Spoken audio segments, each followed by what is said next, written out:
میں اکثر ایک واقعہ سناتا ہوں. وہ بیچارہ عاشق کا فون آیا تو اس نے کہا مفتی صاحب آپ نے میرے راز فاش کر دیا. میں نے راز فاش نہیں کیا بھائی, کسی کو کیا پتا میں کس کا واقعہ سنا رہا ہوں, میں نام تھوڑی بتا رہا ہوں.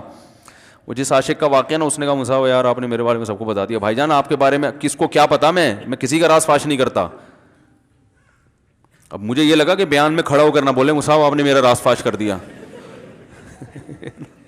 وہ ایسے 3 آدمی نماز پڑھ رہے تھے نا, 3 آدمی نماز پڑھ رہے تھے. تو ایک کو نماز میں کچھ بات کی اس نے. جب اس نے نماز میں بات کی تو دوسرے نے بولا بھائی جان باتیں کرنے سے نماز ٹوٹ جاتی ہے, باتیں کرنے سے نماز ٹوٹ جاتی ہے.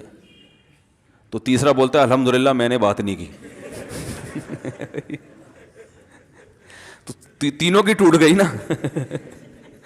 تیسرا کہتا ہے اللہ کا شکر ہے میں خاموشی کھڑا ہوں. تو تینوں کی ٹوٹ گئی نا. تو ایسے ہی بعض لوگ, ہم تو راز فاش نہیں کر رہے ہوتے, وہ خود اپنا راز فاش کر دیتے ہیں. تو ایک عاشق کا فون آیا, کہنے لگا اب پورے بیان سے نا دیکھنا یہ کلپ نکلے گا اور ہٹ بھی یہ والا کلپ ہوگا. پھر لوگوں کے کمنٹس ہوں گے مفتی صاحب کیا عاشق معشوق کی مثالیں دیتے رہتے ہیں. پورا بیان ایک طرف, یہ والا کلپ کے لاکھوں ویورز ہوں گے اس کے, دیکھنا آپ. اور اس پہ جو لیبل لگے گا ایک سچے عاشق کا واقعہ, یہ لیبل لگے گا ایک سچے عاشق کا سچا واقعہ. تو سچے عاشق تو آج کل مارکیٹ میں ہول سیل کے حساب سے ہیں, جو اپنے آپ کو سچا, وہ سارے اس پہ سرچ کریں گے یار دیکھیں کیا ہوا. سیم ہمارے ساتھ بھی یہ ہو رہا ہے کہ نہیں ہو رہا. تو وہ مجھے کہنے لگا کہ مجھے کسی لڑکی سے عشق ہو گیا ہے. فون آیا میرے پاس, عشق ہو گیا ہے تو میں کیا کروں, میں بڑا پریشان ہوں. میں نے کہا بھائی اگر ہو گیا ہے, کوئی اچھی ہے, اچھے گھرانے کی ہے, تو آپ والدین سے بات کر لو, نکاح کر لو. لن تری للمتحابین مثل النکاح, حدیث میں آتا ہے 2 محبت کرنے والوں میں نکاح سے بہتر کوئی چیز نہیں ہے. تو ہم تو نہیں کہتے کہ اس کو ختم کرو, آپ شادی کر لو بھائی, نکاح کر لو بھائی, حرام حلال میں تبدیل ہو جائے گا. کہنے لگا کہ یار وہ مفتی صاحب مسئلہ یہ ہے کہ اس کے ابا نہیں مان رہے.